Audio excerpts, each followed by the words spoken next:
Tell you a little bit about the company, about myself. First of all, I'm going to talk about Nutra Pharma. I'm going to talk about our drug pipeline. I'm going to talk about where our drugs come from, what our philosophies are.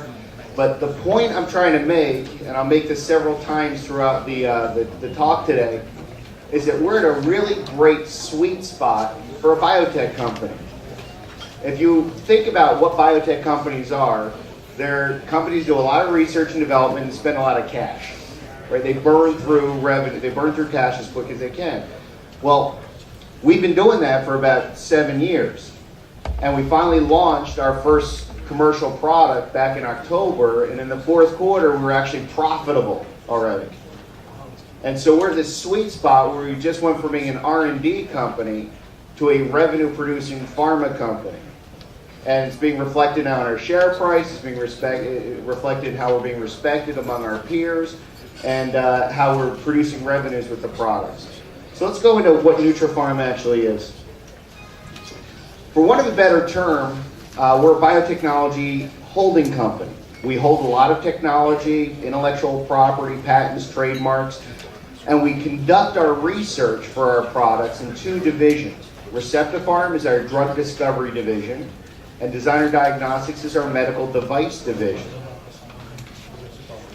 With Receptipharm, we're working on products for neurologic disease, like multiple sclerosis, adrenal myeloneuropathy, even Lou Gehrig's disease, ALS. We have anti-infectives, antiviral products for HIV, hepatitis C, herpes, and we're working in pain and rheumatoid arthritis. We work almost exclusively with peptides, small proteins, and I want to tell you why. Most drugs out there are called small molecular entities. They're small molecules that bind to a host of different things in the body. So one of the things they bind to is what it's supposed to do and have its effect. But the other things it binds to cause the side effects. So you might take something that's anti-inflammatory, but suddenly you find out it causes liver damage, muscle damage, whatever. That's because small molecular entities are non-specific. They bind to a host of different things. Peptides are fantastic because they're very specific. They only bind to one thing, that receptor. Now, the failing of peptides is that for the most part they need to be injected because they're hard to get into the body. And we figured out ways to get these small peptides into the body through topical application, through oral sprays, through the buccal mucosa of the mouth. And so we're able to get these peptides in and make them effective in our populations. This is just a brief slide showing where our pipeline is. We've already completed preclinical and phase 1 studies in most of our indications. We're planning our phase 2 in MS to start sometime by the end of the year. We've done herpes trials, adrenal myeloneuropathy trials in both an injectable version and an oral version, HIV, ALS, herpes simplex keratosis, and then rheumatoid arthritis and pain. So I want to show you that we have a deep pipeline. We're not a one-stop shop. We don't just have one product and we're hoping that we can keep the market there. We have a lot of products ready to come out over the next several years. Our platform of drug discovery could hit as many as 20 different indications, some of which are certainly multi-billion-dollar indications. Multiple sclerosis, for example, our drug for multiple sclerosis is an injectable. As I said, we've completed preclinical and phase 1 studies.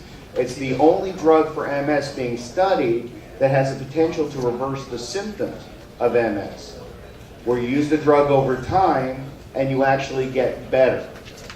You can reverse the course of the disease. As I said, we haven't completed phase 2 studies, so I can't go into all the details with the MS drug, but multiple sclerosis is approximately a $7 billion drug indication. So even if this takes us 4, 5, 6 years to get this product out into the marketplace, you can see what we're perceiving the future of the company to be. Now, the most exciting thing is the fact that we have a product on the marketplace. And we actually have 2 products, both for the treatment of pain, cobroxin and nyloxin. And I want to go into those products in the pain market and how it's being marketed. First of all, is there anyone here in pain? And it's not just because you're listening to me? Migraines? Yeah. Anyone who has like hand pain, like arthritic pain in your hands? Yeah? Because I'm going to give you some product to try right now. Okay? Yeah, this is an open one. You can try this now. Anyone else? I got some boxes here. Oh, wow. Hey, Kevin, or something, can you help me pass out a couple of these? Come on up. Somebody. Yeah. Lower back. Yeah, but I don't want anyone disrobing. So I'm asking for anything that. Here. Go ahead and pass these out to the people that wave the most. Who's not going to raise their hand no matter what I say? All right. Over 76 million Americans suffer pain on a daily basis. 1 out of 10 with acute pain and post-traumatic pain, and 3 out of 10 with chronic pain. The number one market is lower back pain. So, but when we talk about chronic pain, we're talking about pain, and for people that have back pain, it's not every single day, but it's most days. You wake up with it, you take some medication for it or whatever, you try to get your day going, but for the most part, you're going to be in pain, and that's chronic pain. Then we also have traumatic pain. You were in an accident, you hurt yourself in some way. But by far, the largest market is going to be lower back pain, followed by head and neck pain, which includes migraine headaches. We're talking the two of them together is over 70 million people. So when you look at the stages of pain, the severity of pain, the World Health Organization divides into 3 stages. Stage 1, Stage 2, Stage 3. Stage 1 is tolerable pain. You simply live with it. You might have to take an aspirin every once in a while or something to that effect. Stage 2 pain is considered to be pain that interferes with sleep and or work. Sleep or work. So you need to take something to sleep or you need to take something to be able to get through the day. Stage 3 pain is intractable pain. That's pain that you cannot function unless you do something to deal with the pain. Another way to look at it is the 10 scale. You know, anyone who ever went to the hospital, went to the doctor, they said on a scale of 1 to 10, how much pain are you in? Well, anywhere from say 1 to 3, even up to 4 is stage 1 pain, 4 to 7 is stage 2 pain, and then 7 to 10 is stage 3 pain. Now, how do you deal with these different stages of pain? Well, stage 1 is things like aspirin, NSAIDs, non-steroidal anti-inflammatory drugs, or acetaminophen, Tylenol.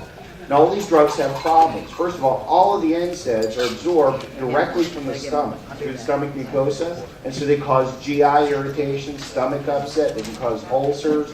One of the leading causes of death of people over 85 are GI bleeds from taking NSAIDs. You know, not only do they cause irritation of the digestive tract, they thin the blood as well. And so it causes a great risk for GI intestinal bleeding. And then you have acetaminophen, Tylenol, which for many years was considered the safest of all of the anti-inflammatory drugs, but more recently found out that it certainly causes liver problems, but even more so than we thought in the past. And so the FDA has asked that anything that has Tylenol on it have a black box warning, talking about the potential for liver damage. Then we get to stage 2. All of the drugs for stage 2 are prescription drugs. Once you get to stage 2 pain, you're talking about Percocet, Vicodin, Tylenol 3. The problem with these drugs is, first of all, they're prescription, so you have to go to a doctor to get a prescription. All of them are opiate in some fashion, narcotic, addictive. They cause a host of side effects. And a lot of them also contain acetaminophen, which most people didn't understand. You might be on a Percocet and say, okay, the Percocet's kind of working, but I need to a little more, so I'll take a Tylenol. Well, now you're taking too much acetaminophen and greatly increasing the risk for liver damage. And so the FDA has made all of those drugs put black box warnings on them, saying they contain acetaminophen and so therefore increase risk for liver damage. The other issue is that all these drugs cause resistance. The more you take, the more you need. Your body grows resistant to them, and they have something called the ceiling effect, where at some point it doesn't work for you anymore and you have to switch drugs. The same is true of the stage 3 drugs. Now, all of these are highly addictive, all opiates, all narcotics, all very expensive. It's very hard to function on these drugs, although it's very hard to function in pain. So you don't have a lot of choices. But they have the same issues, liver and organ damage, and a ceiling effect, where over time you're going to have to switch drugs or these drugs are not going to be effective.